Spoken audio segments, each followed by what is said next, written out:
umaarufu alionao Mwita ni kwa sababu ya Chadema, wala sio kwa sababu ya Mwita.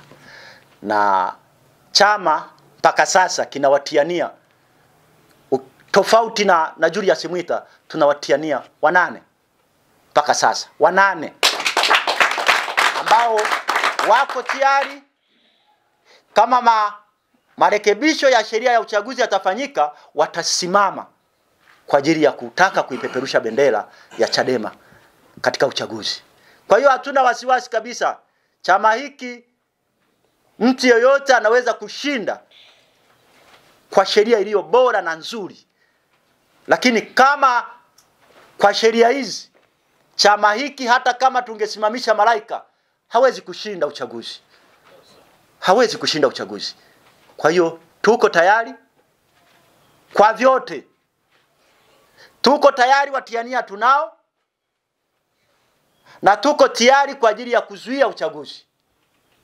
Kwa hiyo ndugu zangu waandishi wa habari, hiyo ndiyo kauli ya sisi wanamsoma. Nilikuwa ni mgombea ubunge jimbo la Msoma mjini 2020. Cha kwanza kabisa, sisi kama baraza la wanawake jimbo la Msoma mjini tumemshangaa na tunasikitika sana kwa kutoa hii kauli. Kwa sababu chaguzi ambazo tumepitia 2020 sisi kama baraza la wanawake ni chaguzi ngumu sana. Na yeye akiwa ni mgombea wetu ambaye chama kilimuamini, akapeperusha bendera ya chama kupitia Chadema jimbo la Msoma mjini. Tulipitia chaguzi mbaya. Tulipitia chaguzi ambazo hakuwa hata na shilingi 10. Baraza la wanawake lilifanya kampeni katika mazingira magumu sana ya kuweza kutembea miguu kata hadi kata kwa ajili ya kumtafutia kura akiwa ni mgombea wetu. Kwa hiyo sisi kama baraza la wanawake Msoma mjini, mimi kama mtendaji wa baraza la wanawake, tunasema hivi, halikotoa kauli hiyo akairudishe. Kwanza ametudhalilisha sisi kama wanawake. Wanawake hatujawahi kuzaa mtoto ambaye hana kauli ya kuangalia halikotoka na hana moyo wa kuweza kuangalia ni wapi ameanzia na halipo sasa. Chama hiki kimesababisha ameacha ualimu kwa sababu ya mambo ambayo ameyafanya katika chama hiki na chama kimemfanyia. Chama kimesababisha amejulikana nchi nzima. Chama hiki kimempa heshima ya kujulikana kwamba yeye ni Mwita ndani ya chama na serikali kwa ujumla ikamtambua. Kwa hiyo ameweza kifedheisha chama. Na sisi tunasema hivi kwa kauli moja ya chama, tunaungana na no reform no election. Hatutaweza kuyafumbia macho maneno ambayo ameyasema Mheshimiwa Gabriel Mwita. Kuanzia sasa na kuanzia tarehe 3 alivyotamka upumbavu anaofikiria kwamba yeye kwake ni jambo la muhimu, hatuko naye tena ndani ya chama hiki kama hataweza kutii kauli ya viongozi wetu waliosema, na hata kama hataweza kuendana na kauli ya chama inavyosema. Sisi kama jimbo la Msoma mjini tunaweza kufanya uchaguzi endapo serikali ya Chama cha Mapinduzi itatii amri ya chama na itafanya mabadiliko ya uchaguzi. Tutashiriki na tutashinda kwa nguvu ya chama na kwa nguvu ya wananchi. Kwa majina naitwa Fikiri Marenge. Naomba nijitambulishe kwa kina zaidi. Nimekuwa mwanachama wa Chadema kwa muda mrefu sana. Nimekuwa kiongozi katika mji huu wa Msoma, lakini pia nimekuwa katika vyeo vya kichama. Nimekuwa operation commander uko Manchila Serengeti katika uchaguzi mdogo. Nimekuwa operation commander katika uchaguzi mdogo Nyasura Bunda, lakini pia Igunga. Lakini pia nimekuwa manager kampeni katika kipindi cha mwaka 2010 hapa Msoma, nikiwa manager kampeni wa ndugu mbunge wa zamani Vincent Nyerere. Na hapo tulipambana tukashinda ili jimbo. Kwa hivyo mimi kama manager kampeni ambaye pia nimekuepo vipindi vyote hivyo, 2010 tukashinda, 2015 tukapigwa chini kwa hila, lakini 2020 tukapigwa chini pia kwa hila. Kama walivyosema viongozi wa chama, jeshi liliingilia kati na kuumiza watu. Lakini katika kipindi hicho cha 2010 tuliposhinda, hatukushinda kwa lele mama. Ili tutangazwe, tulikuwa na mbinu ya ziada ambayo ilitusababisha tutangazwe. Kwa mbinu halali, Chama cha Mapinduzi hawawezi kukubali kukutangaza. Kwa nini nasema hivyo? Ni lazima vita viumane. Kwa hiyo mimi kama meneja kampeni ambaye nimeshiriki moja kwa moja katika hizo kampeni ambazo ni za shika ni kushike, za joto, za risasi. Na hapa 2010 kuna kijana kutoka kata ya Kigera alipigwa risasi, na mpaka leo anatembea na risasi mwilini. Kwa hivyo nitashangaa sana kwa huyu mdogo wangu Julius Mwita ambaye mimi nilikuwa meneja kampeni wake 2020.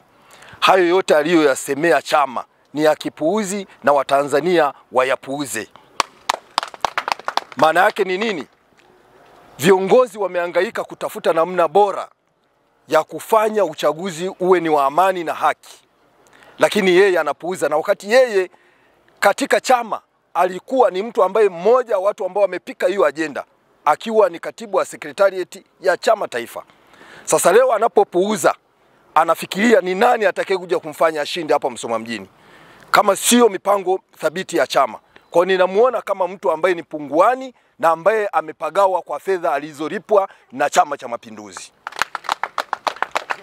Kwa hiyo mimi nasema nikiwa na ushahidi kwamba yeye kama yeye Julius Mwita akija hapa bila kushikwa mkono na chama, hata kama ana nguvu yeye binafsi, bila kushikwa mkono na chama hawezi kushinda.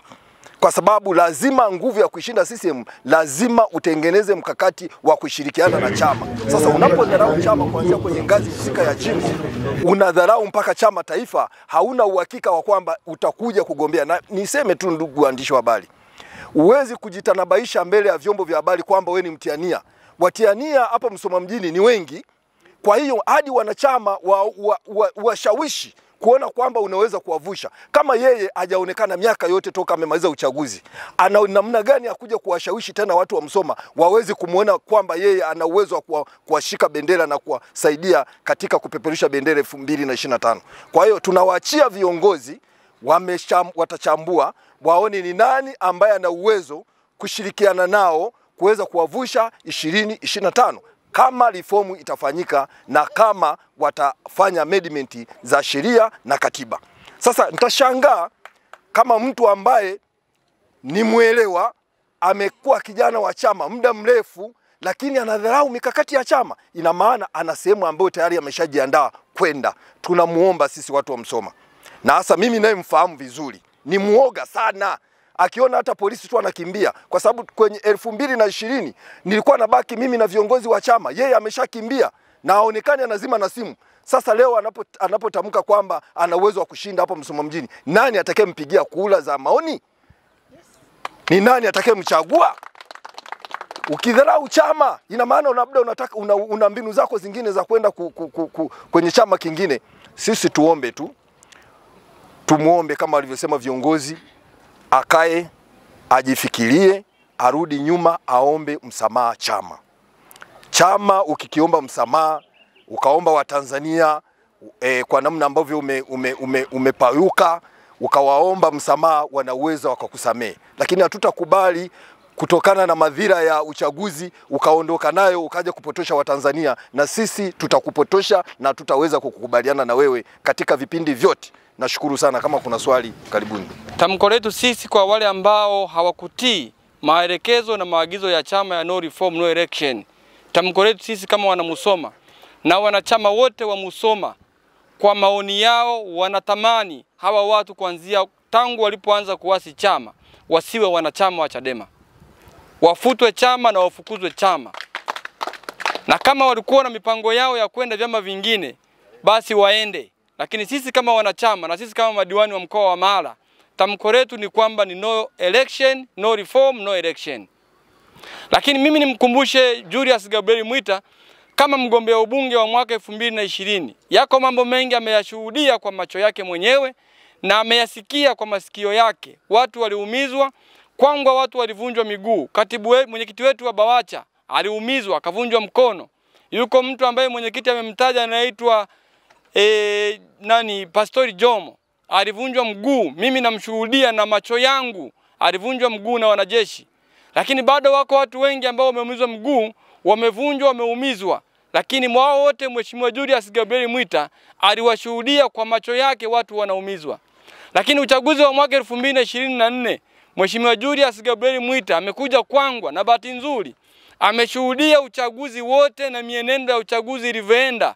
kwa siku zote 7 za kampeni wa serikali za mitaa. Ameshuhudia kwamba watu wamekuwa majeruhi wengi kwa uchaguzi huu wa mwaka 2020 wa serikali za mitaa. Maana yake wako watu tumewatibu, lakini yeye akatukimbia, hakushiriki hata kwenye matibabu yao. Swali letu sisi kama wanamusoma tunajiuliza, leo tena Julius Gabriel Mwita anataka twende kwenye uchaguzi. Kwenye hizi chaguzi ambazo zinaumiza watu, zinaua watu, zinavunja watu miguu, ni kipi anachokivuna yeye anapokuja Musoma watu wanavunjika na kimbia kurudi Dar es Salaam? Lakini leo kwa wanamusoma wote, hata ukipita kule chini kwa fundi viatu, kupitia kauli za Julius Mwita, wananchi wa Musoma wote, walio wanachadema na wasio wanachadema, tunaamini Mheshimiwa Julius Gabriel Mwita hatufai tena kuwa mbunge wa Musoma mjini. Kwa maelezo ya aliyekuwa mgombea wa ubunge jimbo la Musoma mjini, ndugu Julius Gabriel Mwita, nasikitika kwa sababu ameshindwa kukumbuka madhira tuliyopitia wakati wa chaguzi mbalimbali. Na hatimaye leo chama kimesema no reform, no election. Lakini amekuwa wa kwanza kupuuzia kauli ambayo ina msingi na maana kubwa kabisa katika taifa letu na katika kipindi hiki cha sasa tulichonacho.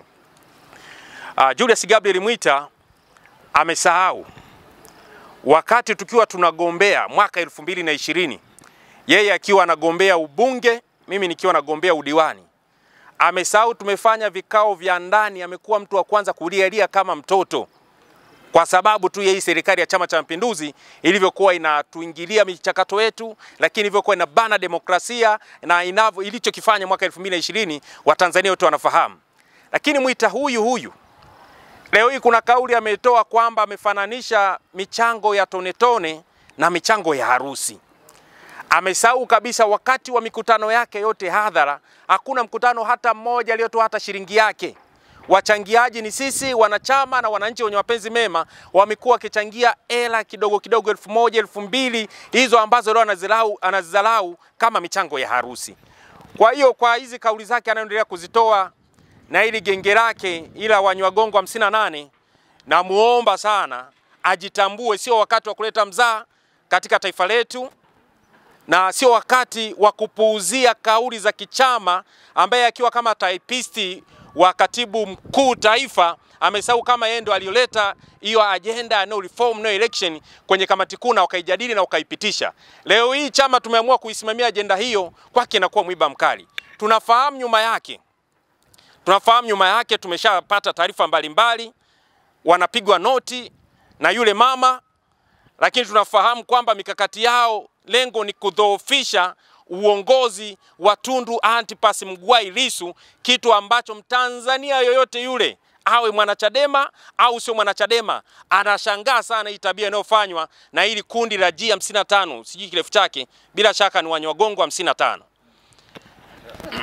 Ndugu wananchi na ndugu waandishi wa habari, natumia fursa hii kumwambia Julius Gabriel Mwita, lakini na Watanzania wengine wote, katika uchaguzi huu unaokuja, kama hakutakuwa na mabadiliko ya sheria za uchaguzi, hakika tutasimama na chama, uchaguzi hautafanyika.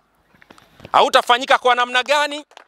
Kama kuna mtu ambaye hajajua namna atakavyosimamisha uchaguzi, nimwambie tu kati ya tarehe 26, 27 na 28 waje mji wetu wa Musoma. Tutakuwa na mkutano mkubwa sana wa mheshimiwa mwenyekiti wa taifa, ambaye tutawaambia ukweli kwamba tunausimamishaje uchaguzi. Kushiriki tutashiriki, lakini tunausimamishaje, tunazuiaje uchaguzi, waje kwenye mkutano wa hadhara ambao tutautangaza hivi punde. Lakini pia ndugu wananchi, kupiga kura kumepoteza mvuto katika taifa letu. Kumekoswa thamani.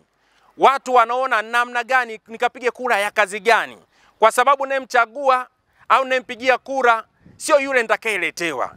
Kwa hiyo watu wamepuuzia ili swala la kupiga kura, lakini sisi kama taifa hatuko tayari kuingia kwenye hii aibu ambayo inasababishwa na serikali ya Chama cha Mapinduzi.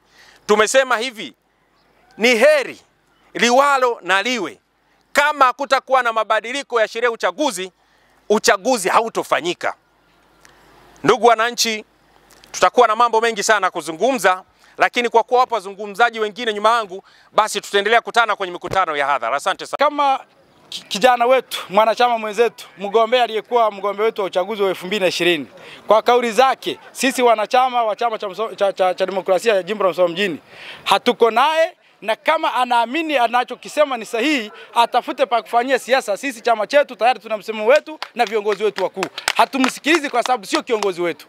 Reform anaikubali, no election haikubali. Maana yake anakubali marekebisho ya katiba ya sheria za uchaguzi, lakini uchaguzi wenyewe anaukubali.